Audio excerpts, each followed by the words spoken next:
د پښتو رسنیزه ژبه درنو مینوالو سلامونه. تیره ویډیو کې موږ په دې خبرې کولې چې سیاسیون مه وایي، سیاستوال ولیکئ او ویې وایي. نن پر غربي یا انګریزي او فرانسوي روستاړو خبرې کوو. مثلا جنیټیک دی سم دی، جنیټیکي کول یې ناسم دي. دا جن نوم دی او جنیټیک چې دا ستای نوم دی.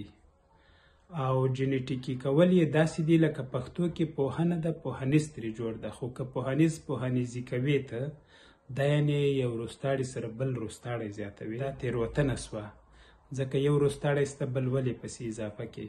نو دغه ډول جنیټیک نه جنیټیکي جوړول هم تېروتنه ده. د جن او جنیټیک په څېر پښتو کې نورې کلمې هم شته چې ریښه یې لاتیني یا یوناني ده او د انګریزي یا فرانسوي له لارې پښتو ته راغلي دي. له دغو نومونو کله چې ستاینوم جوړوو په کار ده چې همغه ټیک روستاړی راوړو، یې له ټیک نه وروسته اضافه نه کړو. لکه ډیپلوماټ نه ډیپلوماټیک جوړ ده، ستراتیژي نه ستراتیژیک، ژورنالیست نه ژورنالیستیک، ریالیست نه ریالیستیک.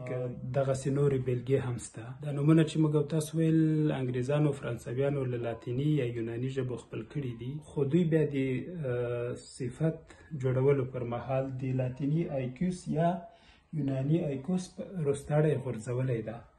انګریزانو خپل روستاړی ایک ورسره راوړی او فرانسویانو ایکیو ورسره راوړې ده. لکه انګلیش کې پولیټیک وایي، فرانسوي کې بیا پولیټیکو وایي. یوې مجلې نوم هم ده که ورځپاڼه د پولیټیکو په نوم. خو بیا پښتو کې لکه مخکې مې چې ویل انګلیسي روستاړي سره ایک سره راغلي دي. لکه ډیپلوماټ نه ډیپلوماټیک چې جوړ ده، پښتو کې هم همداسې ده. موږ پښتو بدیل هم لرو، نو غوره دا ده چې پښتو یې ولیکو. لکه ژورنالیست ده، د ژورنالیستیک په ځای موږ ژورنالیستي ویلی سو. یا ریالیست دی، د ریالیستیک پر ځای ریالیستي ویلی سو. یا ډیپلوماټ ده، ډیپلوماټیکي په ځای ډیپلوماټي ویلی سو. خو دا د ژبې پړسول دي چې یو انګلیش روستاړی راغلی وي او ورپسې ته بل پښتو اضافه کې. نه، خو همغه یو پښتو یې ورسره اضافه که.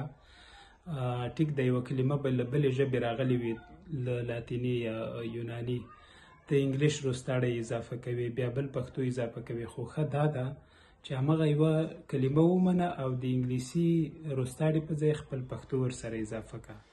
دلته ما ځینې نورې بېلګې هم راوړي دي، که مثالونو کې مې نه یې ویلي. مثلا ستراتیژي د ستراتیژیک سم، ستراتیژیکي کول یې ناسم، یا ژورنالیستیکي کول یا ریالیستیکي. دغه ټولې بېلګې چې دي همدې لپاره دي چې په سره رنګ سره دي، یعنې تېروتنه ده.